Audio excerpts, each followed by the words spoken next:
all CEOs, me included, we don't actually know what we're doing. They're all sharks, so all you got to do, though, is know shark behavior. I don't think we've ever talked about this before, guys. We can capture all of the wallet share. First place you start is with the product. That's just the first nut.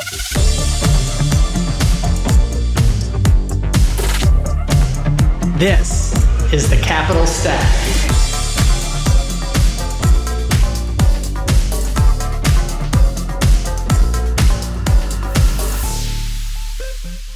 Hey everybody, this is David Paul, the host of the Capital Stack podcast, where I talk to founders, operators, and investors about all things value creation in startups.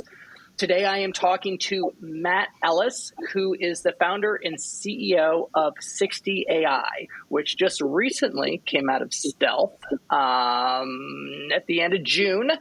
Prior to that, Matt was the founder of Cloudability, which was a big platform infrastructure company that measured, cloud usage and spend. He had $9 billion of cloud spend under the platform.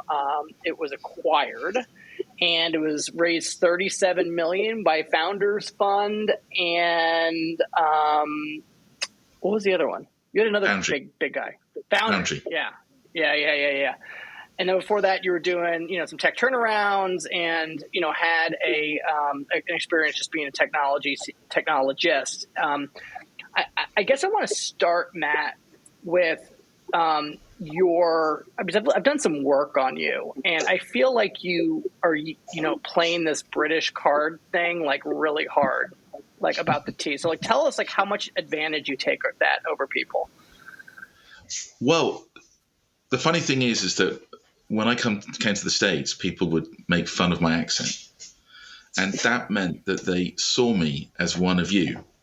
Because you'd never go, that's an outrageous French accent or Chinese accent you have there. And so, I really felt like I had a bonus point when I met strangers because I speak like this. And I speak like this when the cameras are off too.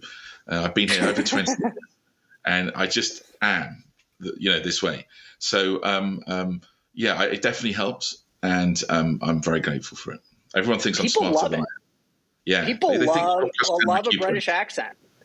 You know what people also love? The Australian accent. But those guys are motherfuckers, right? Like they're like they're criminals, right? That were kicked out of England. I did live there for a few years, and we have the dangerous animals in Australia. The most dangerous thing in Australia is an Australian. Particularly if you're British. Totally. They'll get you. They'll get you. They're so charming. Don't go out on Anzac night. Exactly. One of the funny things about being British is that wherever you go in the world, there's a public holiday when they commemorate how much they hate the British. And in America, we have two, July 4th and March 17th. But in Australia and New Zealand, it's Anzac Day. And they all have a go at me. It's okay. Is there like an underlying racism you feel against British people? No, I mean, racism is all about dominance and about giving someone taking from someone that they're meant to have, taking away from them. And as a British person, almost everywhere I go in the world, I get a plus, not a negative. So it's kind of reverse racism. And in 22 years, I've only once been called a pejorative, and that was a guy who nearly ran me over at San Francisco airport, and he was having a bad day. So, we got a chat match when I was on the front of his hood of his truck, and that's the one time only. So there's absolutely. I'm sure there have been times when people have been a little bit anti someone because they're British, but it's very rare, and you cannot possibly claim that there's any racism against Brits. Yeah. Okay. So good. So we cleared that you're not a racist, and that people aren't racist towards you, and that your accent is real. Right. Genuine, 100%. But I did used to talk differently when I was a little kid. I used to talk like the guy called Gecko, and I was called Matthew, or Math for short. And this is how most English people sound. And it's a bit easy for me to slip back and forth between the two. But then I would change schools, and now I'm like, this is the news from London. It's 10 o'clock. Kind of like My Fair Lady. Yeah. Or Henry Higgins. Yeah, exactly right. Well, thank you so much for coming on. I'm very excited to meet you. We met through a mutual friend that you had was in a CEO group with, and something that's I find very affable about you, Matt, at least your digital self, in which I see, is that a man that has been so accomplished, you put yourself in positions of constant learning. Who taught you that? It was my culture, my school. So the thing in UK is if you get too big for your boots, people will pull you down. They'll cross the road to pull you down. But then there's also something that's positive, which is there's always a bigger thing than you, the group. So you've always got to think about not just yourself, but others. And that kind of gives a kind of humility. You're either born with it, you acquire it, or you have it imposed upon you. And so you don't have a choice. You have to be as humble as you can possibly get, or you're made to be that way. And there's some people like David Beckham. He was a top footballer. He got a bit above himself. He ended up getting sent off in a major football game, which we then lost. Bonus points, it was against the Argentinians. But you watched him reinvent himself as a much humbler guy who was much more about the bigger group. And everyone loves him now. He's a national treasure. Do you find that there's a misconception about being humble, not having all the answers in startup land, being a founder, specifically around raising money? Totally. I completely agree. There's a humble bragging. There's the idea of, when I give my money to charity, I always do it discreetly because, it's so much and I don't want anyone hearing about all my good works, And so there's a particular art to it, which I loathe. I really don't like that kind of public talking about things that way. But how do you relay confidence? I mean, there's more things that are wrong than are right with an early stage company. Right. You're specifically in seed when you're just trying to figure things out. Yeah. How do you like get investors comfortable with your vision and you not knowing, right? Which I think is one of your affable qualities, versus the founder that says, I know my market, this is how we're going to attack it, and this is what the numbers are going to be. Yeah, it's a good question. And I think that a lot of people have made a lot of money by faking the confidence. I take my hat off to a different way of doing it. I recognize there are different ways. My way of doing it is I see every project, whether it's a startup or something else big enough to involve other people, is simply a series of problems to unwind. And every time you unwind a problem, your reward is a bigger problem because you've got bigger, you've got further. So you've got to like problem solving. I think I would have been a lawyer if I was a bit more disciplined, because all lawyers do all day long is unwind problems. They like to solve problems. And so I think that the focus for, and I'm very picky about my investors. You can't just send me a check. You've got to be someone who's going to be working with me. And we've all heard horror stories about difficult to work with investors. So the right investors are asking, what problems are you dealing with right now? And then they want to know that you dealt with them. And they want to know that you enjoy doing problems and you have a long track record of solving problems. And there was a great advert about 20 years ago on the TV looking for Marines. And there's all these people running to the camera and there's smoke and noises and bullets. And they go, if you're curious what's behind the smoke, give us a call. All right. And I'm always curious about what's behind the smoke. I want to stick my head in there and try and fix the problem. And I think investors know that makes for good earlier stage startups. I think as you get bigger, you need a different type of mindset. You need the type of people who give you a ticket for a bull tire and can run operations with discipline. But early on, you want to be able to solve problems. And so you talk about the problems because that shows you've recognized them, addressed them. I think that's the first step, isn't it? When you go into therapy, is understanding there's a problem. It's owning there's a problem. And so being comfortable talking about problems, being comfortable talking about learnings, I think is a good indicator for good. As an investor myself, that's what I'm looking for in entrepreneurs when I write a check. And so you had this exit, which I'm assuming was a good exit. Yeah. And you make your bones. I'm sure you've, acquired and harvested capital from some of the other things that you've done in your career. What did you tell your wife when you went to go to start another company from scratch? Oh, well, she knows it. When she met me, I was on garden leave from selling a company.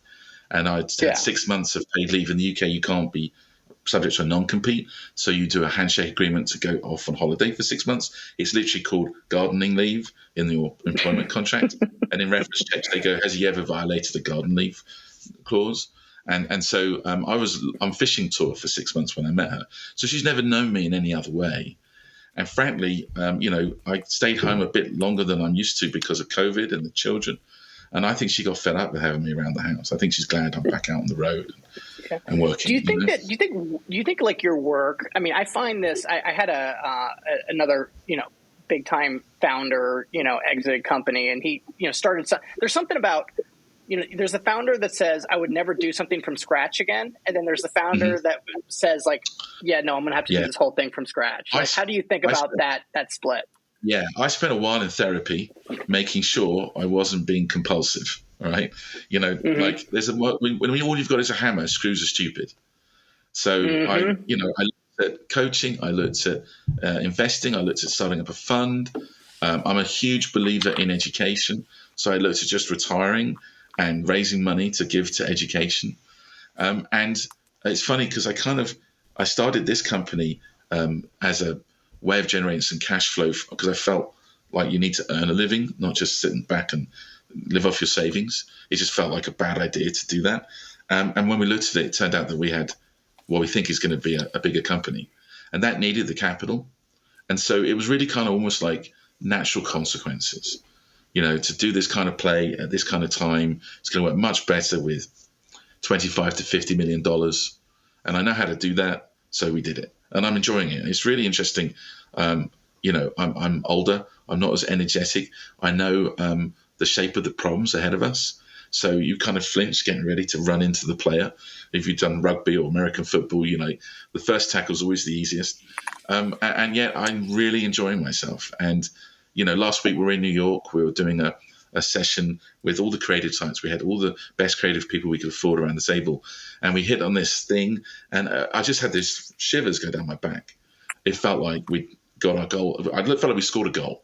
And it was like fantastic. And I love that. It's a roller coaster. There'll be a day when something happens, someone quits, or we didn't get that investor we wanted, or a big customer leaves, and we'll be down. But that's the roller coaster ride of startups. So Founders and Foundry, I'm sure that they had a whole slew of options of companies they could have put you in, and I guess, there's something about turnarounds where like nobody's happy, right? Yeah. When you come in, you've had turnaround experience. No. So did that kind of guide you? I've had plenty of offers to go run other Cloudabilities, to go start other Cloudabilities, to be an operating partner for private equity firms. I don't want to have a boss. So I invested in 60 my own money for the first year. And so I see myself as a co-investor. I'm not an employee. I don't feel that way. I didn't feel that way at Cloudability. And I just really, have you had a bad dream when you're back at high school? And there's some teacher making you do stuff. And there's that weird dissonance of like, hang on, I don't need to be told what to do. Kind of in school, so you're kind of doing it. Like that's how I'd feel, I think, if I was working for someone else. Yeah, so that is the fact, is you're not a founder anymore. You're a hired gun. Right. And I just don't like that dynamic. And I respect people who can go do that. And who knows, maybe one day it will be interesting or worthwhile enough to do it.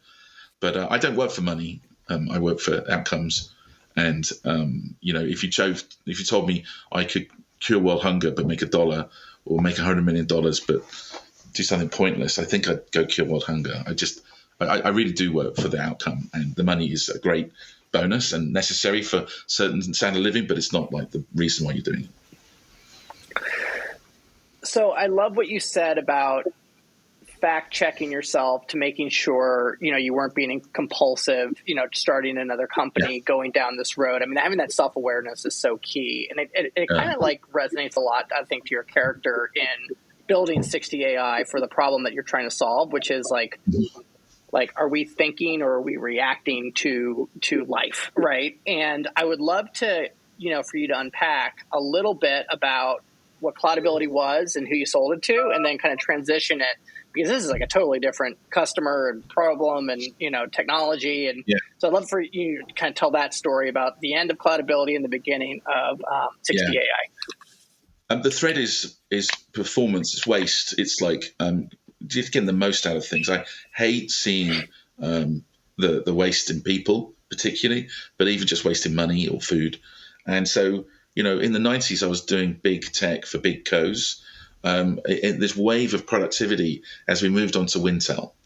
So in 1992, I was at the launch of Word for Windows. It was Wednesday, March the 10th. And I was blown away. It was unbelievable. This was a quantum leap forward. You think GPT is interesting? Seeing Word for Windows was just incredible, right? And you know, 8 years later, the GUI, right? Because the GUI. Because you didn't have to press Alt Command F8 to run the spell check. Which was perfect, right? And I know there have been word processors before. This thing just worked. It was the first time you went, yeah, that's it. This is the new normal, right? 8 years later, every white-collar worker in the world had a color, networked, connected to the internet computer on the desk. You got to believe, like, in 8 years, we went from none to all. It was insane, and I loved it. And particularly, I loved the impact. Like, for example, we deployed it to 8,000 employees in one company, and within 6 months, every printer in that region had died because people took 2 seconds to print instead of 2 minutes. They were printing 10x. So I love that improvement. And then in the noughties, the turnarounds I was doing were all big data with an ad tech focus. So we're trying to find the needle in the haystack. And again, it's like the yields. I really enjoy the yield. So Cloudability created FinOps. FinOps is the discipline of running a supply chain with your compute and not wasting money by buying stuff you don't need, buying the wrong stuff, buying stuff that's too pricey, not getting ahead of it. So, you know, we actually, the number you had for the money went through the system is a bit out of date.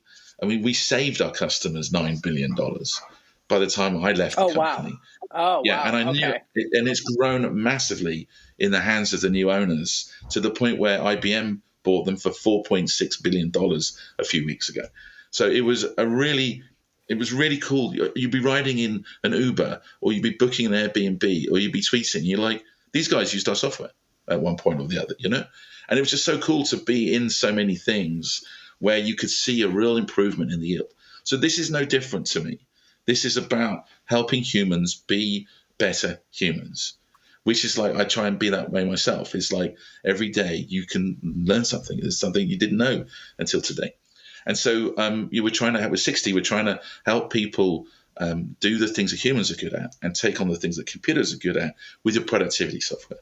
So we're filing emails, we're booking meetings, we're sending you reminders, we're doing briefings for you for meetings, we're helping you follow up to it. All of this in less than 60 seconds each time you do the work. All of it without changing your apps, without changing your workflow. We're trying to make it easy for you to stay on top of this kind of digital overwhelm. We've got some really bad habits. It's like we've got addicted to digital cigarettes.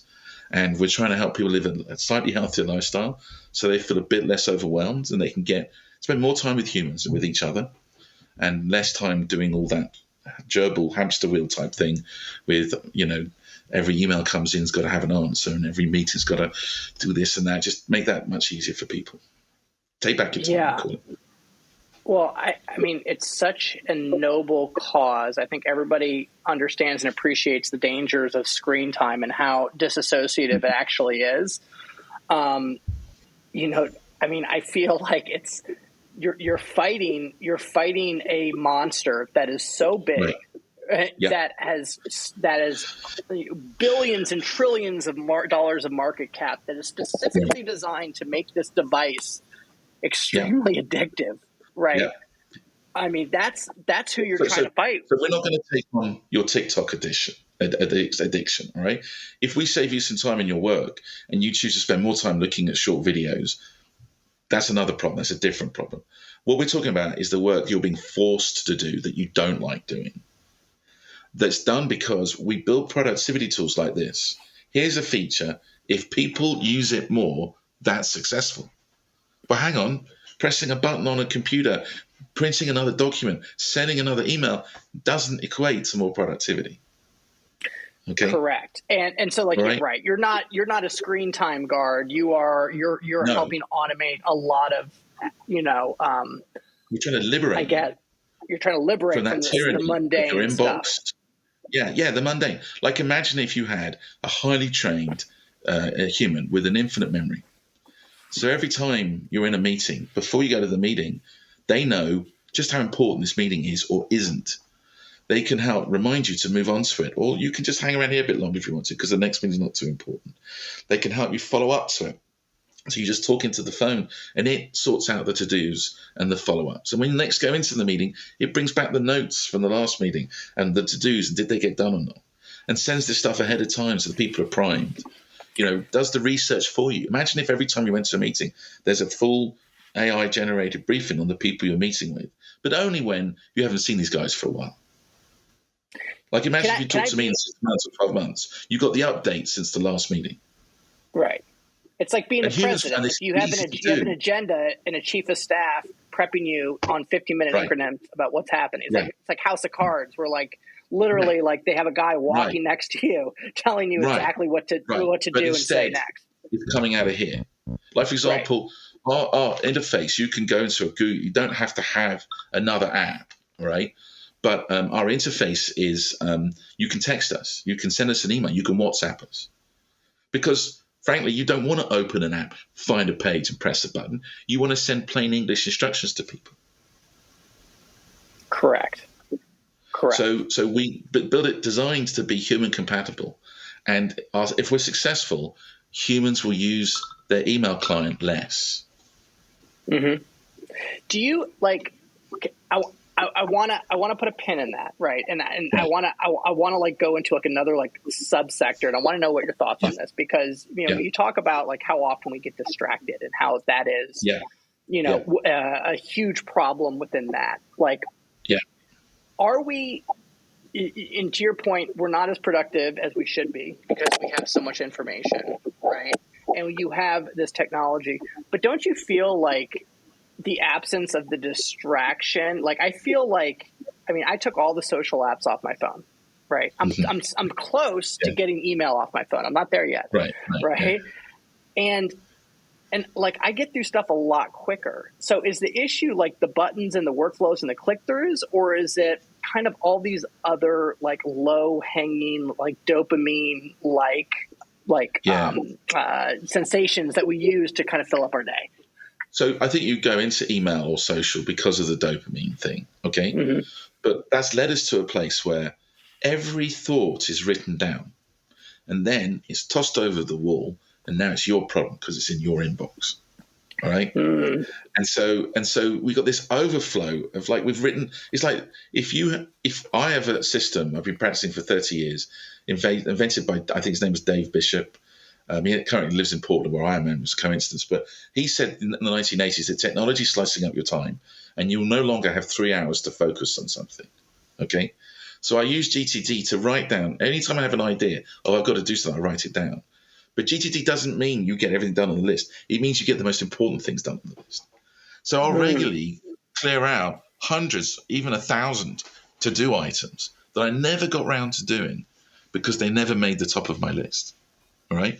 Now, I'm a CEO. I'm a very busy person, but more people are coming to that place where their inbox has got thousands of items that other people want them to do. In a real office without email, I'll walk up to you and I'll see you're busy. I'll see your phone, and the stressed look on your face, and I'll go, actually, it's not worth it. All right. Or I'll worry that I'm loading my boss up with too much stuff.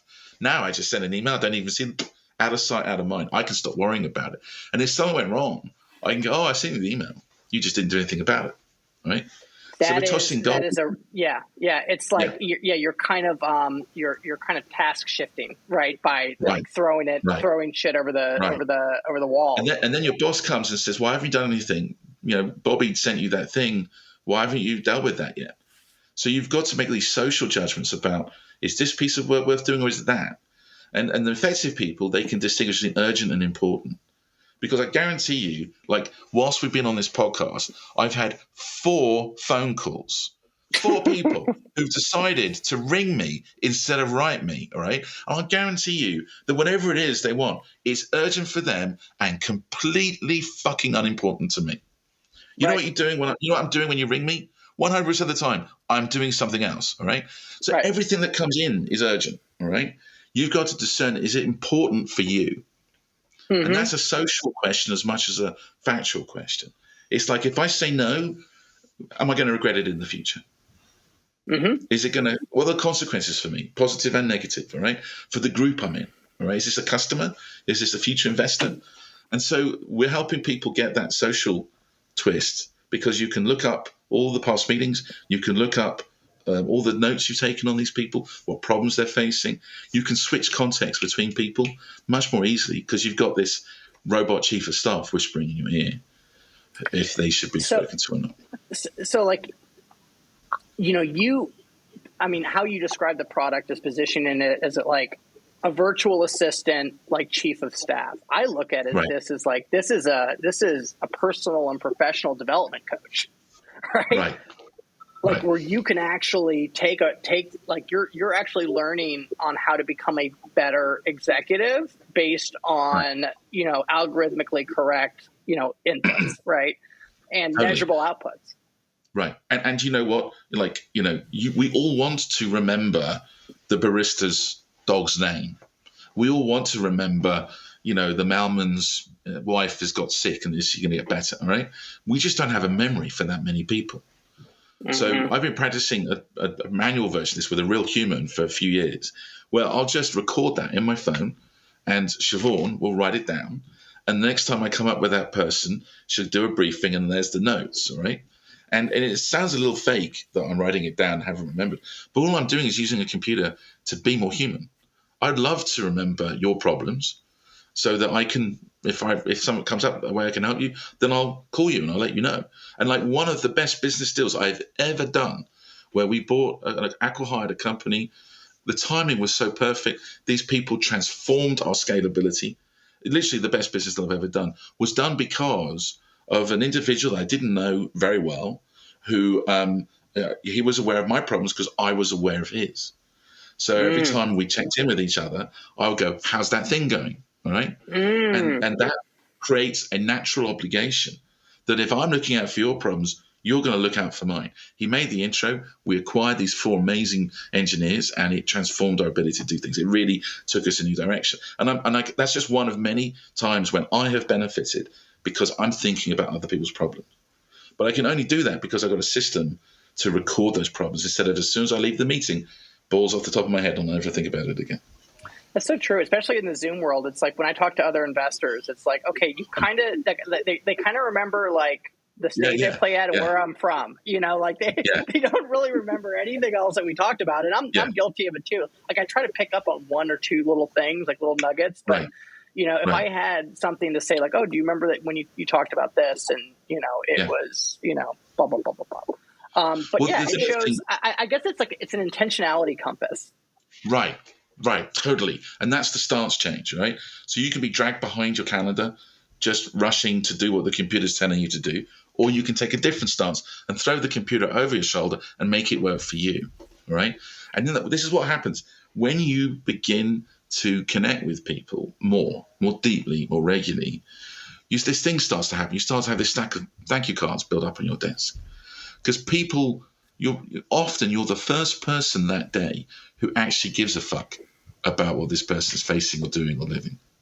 And so you can practice this by noticing the people who help you every day. So your waiters, your attendants, your flight attendants, your baristas, your mailmen. You can just do it by saying an intentional hello. I see you, kind of what you're saying, right? And it's incredible how people remember you. I mean, I have this thick foreign accent, so it's a bit easier, a bit harder for me to get away with the bank robbery because of the accent. But all the same, I'd make a moment to see you. And you're often the first person in these service industries that's done that day. So you practice on that so that when you're in the room with potential company to invest in and a potential employee to hire, you're actually much more present. You see it when people are in restaurants and the waiter comes over and people don't change their body language. They just kind of talk to the server like this and they might look up to see if they've heard them, but they're not. It's a better experience to be more intentional, right? It doesn't cost you anything either. It gains you a lot. People cut you a lot of slack. You can screw up and they'll help because they see a human there, just like you've seen a human. But this is all about the connection. So if you can follow up to meetings, if you can remember what was discussed, and meetings can be you ran into someone in the corridor or in the street. It doesn't have to be in a room, right? And you remember their preferences, you remember their life, you remember their struggles. You just have a different type of connection. Now, we can only do this naturally for about 150 people. It's called Dunbar's number. And there's different numbers of 5, 25, 150 to 2,500. And great salespeople can do it for like 1,000, all right? And so they invented CRM to help you stay on top of this. We call some of these tools PRM because now everyone's got the same problem. The salespeople, the evolution of CRM has got quite interesting. People used to have Rolodexes, and there's a reason Rolodexes only get to a certain size because there's only a certain number of people you can actually manage in your head, about 1,200. But then in the 80s, they computerized them. They called them marketing databases. And then in the 90s, Tom Siebel invented a thing called CRM with Siebel CRM. And it was this way of keeping track of everyone that you have met, what the meeting said, all this stuff. And it was Mark Benioff, of course, with Salesforce, who made it cheaper and easy to install. I heard somewhere that only 1 in 4 Siebel licenses that were bought were ever activated because it was so hard to deploy, so expensive to deploy. And so this evolution of salespeople, I think we've kind of gone through the same evolution the rest of us. Like even my wife does not have a paid job, but we have 3 children and she's incredibly busy. She has 60,000 emails in her inbox and a very rich social calendar of not just her friends at the school, but her friends outside of the school and our kids' friends' parents. And she's got to remember all of this. And so even people like my wife who don't get paid for the work that they do still need help with the school now sends loads of emails. She's got to keep track of this. I try reading too. It's like, it's really hard to stay on top of everything and it requires functionality. We're getting overwhelmed by it. We're trying to work harder, not smarter. If we work smarter, we can actually enjoy it a bit more than we are. Because everyone's. I would just love to know. I would love for a computer to tell me based on everything that I do, phone, email, text. What is my Dunbar circle? I want to know the 150 people. Yeah, that's a very good idea. I hadn't thought about that, but that's now on the feature list. Okay. Yeah. Dude, I'm giving you so much great stuff. Like I've given you intentionality compass, and I gave you this incredible feature of what is your Dunbar circle? I think you need to create a little angel allocation for me. Always looking for great advisors. Yeah. No, I don't want to advise. I just want to put money in. I'm not one of those value added guys. I'm a cheerleader. Matt, so I have to ask, right? Mm-hmm. You're a very accomplished guy. What you just told me just seemed like the God application, right? As far as everything. We want $1 billion. Yeah. How do you wedge this, right? How do you actually build a product from 0 to 1, right? And get the user flywheel and get, I guess how do you think about building this product that, because you just basically described the grand vision, how do you make it myopic? Well, one big help is putting in over $1 million of my own money and then having great investors like 468 Capital who invested money pre-revenue, pre-launch. So it's a lot easier. When Oprah talks about doing her daily yoga and she has a massage, it's like, yeah, fine. That's what you do now. You're a billionaire. But what did you do when you had no money, right? So I just have to recognize that I'm already a step ahead of anyone else doing this who doesn't have $5 million to throw at the problem before you've even launched it. So just want to recognize that. 5 million and 10,000 after this call. Right. I'll give you the chest. Anytime, man. So we always like a few more investors. You can't have enough investors. So, so seriously, what I did was I first of all, we have a different business model, which is no friction, no changes, no paywalls, all right? So you get all the value of the product. You pay a subscription to make the logos go away. And later on, you'll buy introductions because with a vibrant social graph, I'll be able to introduce you to people you didn't know you needed to be introduced to. But for now, we also do greeting cards and gifts where you book ahead of time. We'll get a commission on that. I don't know how big a business that will be. So we're just trying to make it easy to adopt, easy to use, instant gratification without much work and no fees. So now we're trying to make the thing go viral. So this is the movement of taking back your time. And basically we'll pay influencers and internet personalities to talk about the stance, not the product. So people can feel there's actually something they can do to declutter their digital life and get rid of that feeling of overwhelm. Of having something that's a little bit more in control, a little bit more relaxed for their lives. And of course, we're one of the things you can do to take back your time. You can read a book. And this is positioned as a B2C product. For now. Now, we know that many companies are very careful about their email. So next year, we will offer a B2B version where you get to host our server and do all the security checks you need when you're a company to make sure I'm not sending all your email into ChatGPT. Right. Got it. I'm very excited about this, Matt. This is really, this is the product that people need, right? 100%. And I feel like you're definitely the guy to do it. I forgot to mention the other side of this is I hired one of the best CMOs in the industry to create the movement. So J1 Pold he's run product marketing for Amazon. He was at Real Media back in the day when they were starting to have the idea of sharing this. He popularized the DevOps movement when he was at Chef. He created the FinOps movement. So 4 years ago, we launched FinOps at Cloudability. Today, there are 100,000 people whose job title includes FinOps. And that's not all down to Jay. There's other great people who worked on this. But he's created these movements before. So we say internally, we're almost as much a marketing business as we are a technical business, because this is as much about getting that idea out there and getting it into the hands of people as it is about building it. So the wedge is a great product that makes a difference to your life instantly, but also one that's well known, highly spoken of, very viral. And we think intentionally about in the product. When we send you a briefing, it's got our logo in it. After a meeting, we might send you an NPS question, which just simply says, would you recommend this meeting to someone else? Was this a good meeting? And there's logos on that. So we hope that we send a briefing before the meeting of the person you're meeting with, and we hope that's a good idea. Meetings with briefings are more productive. I'll create a briefing for my meetings and have it sent out ahead of my meetings. So we're hoping that people will pick this up pretty quickly and start to push it around. I was a member 1768 at LinkedIn, and now there's 970 million users. I also remember when Facebook came out, I didn't even know what it was, but we all wanted it, So I think there's ways you can create demand by talking about what it does for you rather than how it does it. And hopefully we've got some pretty tall targets for numbers of users. Awesome. How can somebody be a beta customer and go to 60.app, be a part of this movement? Go to 60.app and sign up there. We have these. We have to let users in a little bit of time this summer because we've got quota limits with Google and Microsoft. We don't want to have suddenly you can't access anything because we're out of our numbers. And so over the summer sign up, we'll get you in the next few weeks. Okay, and so when should they expect to hear something back? Right. Might be the next date, might be 2 weeks' time, but it will be same month. Okay, right on. Right on. Super exciting. Now, last time I interviewed you, you had a ginormous library behind you, and I'm assuming that those are real books, right? Just like your accent. Yeah. What is your favorite book to gift?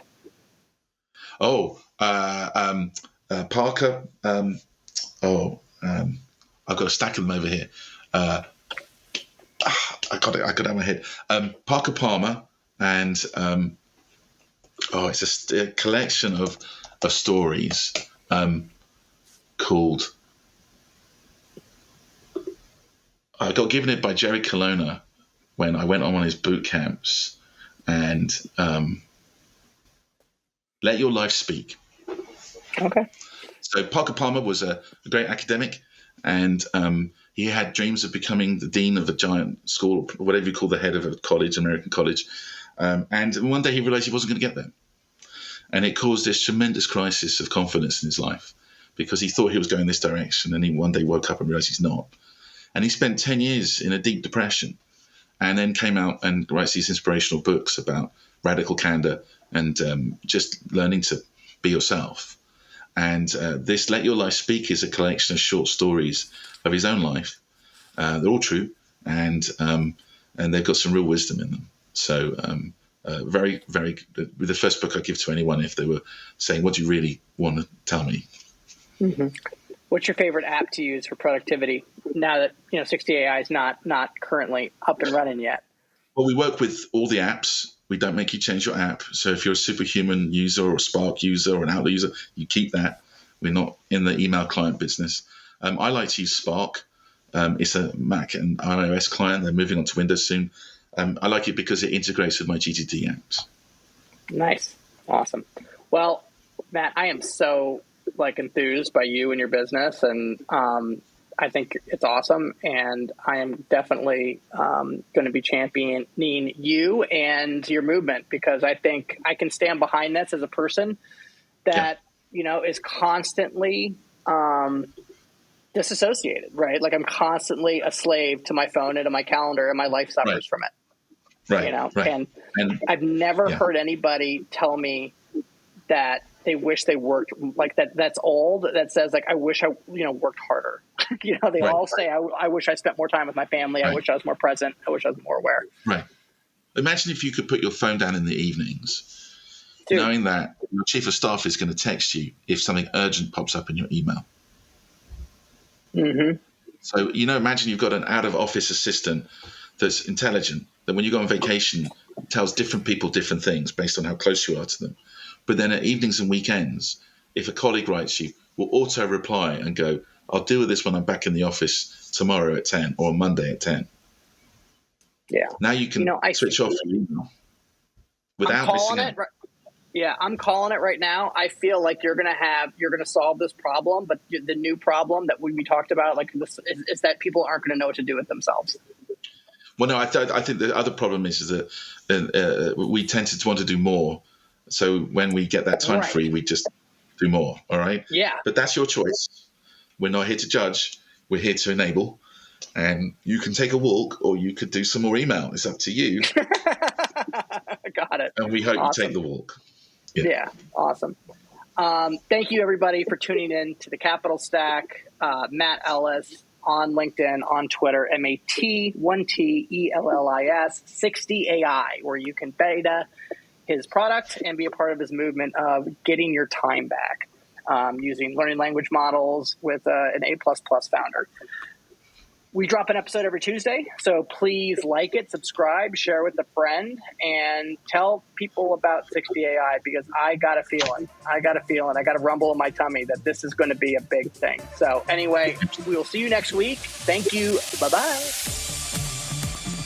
Thank you for tuning in to the Capital Stack Podcast. Make sure to share this with someone you know that can benefit from this content. Remember to support this show by rating, reviewing, and subscribing. David Paul is the founder and general partner at DWP Capital. All opinions expressed by David and podcast guests are solely their own opinions and do not reflect the opinion of DWP Capital. This podcast is for informational purposes only and should not be relied upon for decisions. David and guests may maintain positions in the securities discussed on this podcast.